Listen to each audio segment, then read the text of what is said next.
Greetings, friends and colleagues and community capital aficionados. So we're having a community capital conversation today with one of my favorite people on the planet, and there's a small number of those. So I'm Chris Miller, the CEO of the National Coalition for Community Capital, one of the founding board members, and a longtime fan of Kate's and others. And we're going to do, I think we should call these compressed community capital conversations because we're going to talk about a lot of stuff in 15 minutes, and I've already used 30 seconds of that, so I'm in trouble already. Anyway, I want to introduce you to Kate Redman. If any of you have listened to me for very long at all, you've heard me talk about Common Grounds and Kate. And that's because Kate has done an amazing project in Traverse City, Michigan. I'm going to introduce her and let her introduce herself. I will say she's a recovering attorney, and then we'll go from there. So, Kate, take it away. Introduce yourself and talk a little bit about Common Grounds. Give us the big picture. Great. Thank you so much, Chris. Great to be here with you. Your work is always inspiring to me, and I'm very grateful to the good work of NC3 and everything that you guys put out into the world. Well, I'm Kate Redman. I'm located in Traverse City, Michigan, which is a kind of a small tourist town in Northwest Lower Michigan. And I work on the Common Grounds Cooperative Project. So we are a community-owned real estate cooperative. We started the project in 2018 and have a building that fully opened about a year ago. And we started with a vacant lot in our community and said, boy, if the community could decide what should be here, what would they build? And so we had lots of conversations with our community, both one-on-one and in groups. And like many other communities in the country, we heard that people wanted workforce housing and childcare as their kind of top concerns. But we also heard having more space for arts, and particularly kind of a missing middle performing art space and just spaces for food and gathering. So we ended up with a 4-story mixed use, mixed income building with 2 stories of workforce housing focused on serving people earning between 60% of area median income up to market rate. And then we had 2 floors of commercial where we have food, family, arts, and wellness. So including a childcare, a small performing art space, a co-working space for nonprofits and small business, a teaching kitchen, and a restaurant food hall that supports local food entrepreneurs. So we sort of crammed all the good stuff all into one building. And we're set up as a real estate cooperative with 2 classes of ownership. So anyone in the community can become an owner for $50. And then once you're an owner, you're able to help elect board members and participate and give feedback in governance of the co-op in other ways. And we also have a class of ownership for our commercial tenants. So they build equity in their spaces, similar to how a housing co-op would traditionally work. Let's see, I think that's probably good for an intro. Yeah, that's a fantastic intro. And it is funny because one of the things that you did extraordinarily well was accomplish all of the things that are on anybody's list. The daycare center, the commercial kitchen, the performance space, the art gallery, the for-profit entities and the nonprofit entities, and then a couple of floors of housing from 60% AMI to full market retail. So really phenomenal. Let's talk a little bit about the capital. So this was, I don't know, 18, $20 million are into it at this point in time. So talk about how you approach that, because that's the reason that I love you the most, because of that work that you did at the very front end of this project. Yes, well, it's kind of the first piece of our capital stack, and Chris and I's favorite piece of the capital stack was our community investment. So we did investment crowdfunding raises. We've actually done 3 at this point, where we went to our community and said, hey, if you believe in this project, and let's all invest a little bit together to make the project happen. And we used the money we raised through investment crowdfunding to leverage the rest of the financing for the building. And the first raise we did back in 2019 when the project was really, just a sketch in our architect's office. And we first we did an early bird ownership campaign for the co-op, and we got 300 plus people signed up to be owners. And I think people really had no idea what what we were doing or what a real estate cooperative was, but they were like, sure, it sounds like you guys want to do something really cool and we want to support that. And then we went back to the community. That was at the end of 2018. And in 2019 we went back to the community and said, okay, if you really like this idea, will you invest more and we'll pay you a return on it. And we ended up, over the 3 raises, we've had over 400 investors and about 1.8 million raised. The median investment is $2,000. Which we really like because that was our message to say, you know, nobody invests more than you can afford to lose. We're just a bunch of people making a small investment together to make the building possible. And our people will earn an annual return on their investment. And we ask for a minimum investment of 5 to 7 years, depending when people raise. So their money's in the project for a certain period of time to help us get off the ground. What was that average raise amount? 2,000 was the median. Is the median. Okay. Yes. And our highest investment was 100,000, but most of our investments are in there between our lowest investment is 100 and we have a lot around that 2,000 to $10,000 range. I think I'm in for $200, I think is what I You and many other people, you're in good company. Yeah, that was fantastic. So why did you do that? I mean, I know why that you went to the community first, but talk about from your perspective what was happening in Traverse City, what you had done, because you really went up to Traverse City to kind of start your professional career and correct all the things I'm about to get wrong, but and ended up, I think, initially in a co-op or a shared workspace thing that you started, and then ended up putting this incredible project together. So talk a little bit about that and why you started with the community on that front. Well, I was fortunate. I originally moved up here to work for a small law firm that specialized in kind of land use and real estate and community development law, and then went from there to starting a co-working space that was itself a nonprofit to better serve smaller nonprofits and small businesses and cooperatives. And through that, I was really lucky to get connected to the Sustainable Economies Law Center, a fantastic organization based in Oakland, California, that has done a lot of thought leadership around real estate cooperatives. So I really learned about the idea from them. And then at the same time, I also really benefited from Chris and the other great folks at NC3 and your guys' thought leadership around investment crowdfunding and particularly in communities. And we integrated those ideas together.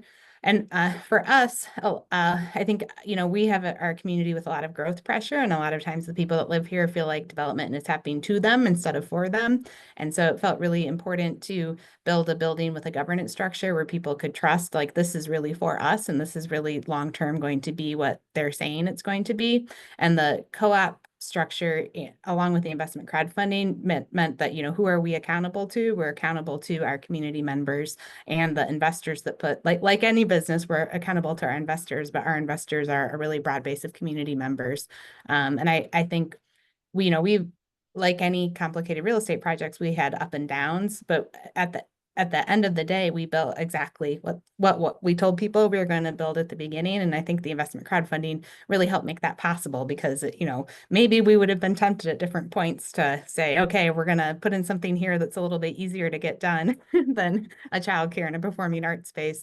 But, you know, we told the community and they gave us money with the promise that's what we were going to do. So it really helped us stay accountable to that original vision for our community. Yeah, well, and it helped that the leadership was ethical as well. So, you know, I think you and the rest of the development team made a commitment to deliver on the promises and to that, and you know that takes a certain level of ethic and integrity, and so kudos to you. So yeah, and I was sorry, Chris, I said quickly too, it was such a highly collaborative project too, you know, that it was like a beautiful thing about it. At grand opening, I made a list of volunteers that had put in like a really meaningful amount of time to the project, and you know, it was over 150 people that really contributed, you know, more than just a meeting to really put effort in. So that also helps with ethical leadership because it's hard to move anything over on that many people. Yeah, that's funny. One of the things that I often reflect on is, so in the very early days, back in, you know, the early 2010s, when the initial investment crowdfunding law was passed on a federal level, and then we passed one here in Michigan in 2013. You know, the big fear was what's going to happen, that there's going to be a ton of fraud and people are going to be doing that. And now we're north of $2 billion that have invested by several million non-accredited, the rest of us, the 90% regular folks, retail investors. And there's one time when there's been, and one of the thousands of raises that happened. There was one time where there was an incident of fraud where a couple of parties worked together and attempted to defraud folks and stuff. So as it turns out, when you do it in public, and you've got a lot of people like that, that are part of this as well, it does bring some integrity to the project, the process. So that's cool. So you got $1.8 million from those community investors, and were they roughly the same ratio? 90% of them were non-accredited investors. You know that number, or? Oh gosh, I do know that number, but I don't have it at my fingertips anymore. It Okay. was definitely a majority non-accredited, vast majority Yeah. non-accredited. Yeah. Okay. Yeah, and I think I remember seeing it a couple of years ago. So, but how about the rest of the capital and the capital stack? So, you're building this amazing project. As we like to talk about, folks, as we're building community investment fund models right now, we talk about the primacy of the stakeholders. So the people that are going to be impacted by the project, who we also want to be shareholders because we want them to invest as well, but we're thinking of them in that way. And we like that layer as the bottom layer of the capital stack. We know it's not always going to happen, but tell me, where did that rest of the capital, the rest of that 18, $19 million that you put in the project, where did that come from? Yes, so as I mentioned, the crowdfunding we used as our equity for the project that helped us leverage the rest of our financing. So we also had a primary loan from Coastal States Bank that was guaranteed by a USDA Business and Industry Loan Guarantee. That was a really important piece for the projects. For a big real estate project, the banks always want you to have a guarantor, but because we were such a community-based project, we didn't have anybody with the ability to provide an $8 million loan guarantee. But the federal government was able to step in and provide that role. So that was a big help. Then we also had a secondary mortgage from IFF, who's a community development financial institution. And that's a role that those type of institutions often play in these projects to support community-based projects. We also used PACE financing, which is a special kind of financing that is tied to the green infrastructure in your project, and it comes on your property as a special assessment, like a form of a property tax. And that filled an important gap for us. And then we also had a grant from our State Economic Development Corporation that were federal CRP funds. That is $1.5 million grant that helped support the workforce housing and the kind of mixed use development. And thanks for that. And do you think that the fact that the community was invested in this, both a literal and a figurative way, it did help you leverage that other capital into the capital stack? Definitely. I mean, for some lenders we talked to, it was off-putting because they were like, oh, that sounds like you have a lot of people that are going to be trying to tell you what to do, which of course is not our experience at all. We've just found it to be a very supportive mechanism. But the lenders that got it were like, oh, this is great. It's really demonstrated support from your community that both that you have so many stakeholders that say like, yes, this is what we want. But also that, everyone's putting skin in the game. So you really have a whole community invested in what you're doing, that if things start to go south, you have, we have over 1,000 community owners at this point. So we have literally 1,000 people we can turn to and say, hey guys, we need your help or we're not going to make it. And, they viewed that and understood that we had more people with skin in the game who would really care about us being successful and be engaged with us. So 400 people roughly made an investment, crowdfunding investment, and another 600 came in on the co-op as co-op members at $50 a pop, right? Okay. Yes. Yep. Exactly. All right. So we have just a minute left, and I want to very briefly mention wealth building. So we talk about this a lot at NC3 about the recirculation of capital. And as Kate and I were talking before the show, we talked about that there's a community within Common Grounds and the opportunity. So talk about that for 43 seconds. Yes, I think, well, I would say, part of what we pushed in our investment crowdfunding campaign was, don't just invest in Wall Street, invest in 8th Street. And I think part of what spoke to our community was the ability to invest and earn a return and help something positive happen in their community. So that was important. Also, we're kind of like our own little mini economy here, where we have people that live in the building and work in the building and, customers of the cafe whose kids go to the childcare or who are coming going to shows regularly at the Alluvion or volunteering time at the door, doing things like that. So we're a very interconnected and interdependent network of organizations, and as an economy as well. We're all supporting each other financially. And we made it. Thanks so much, Kate. We really love what you've done. Super proud of your work and glad to partner with you. Yeah, so great to be here, Chris. Thanks for your work.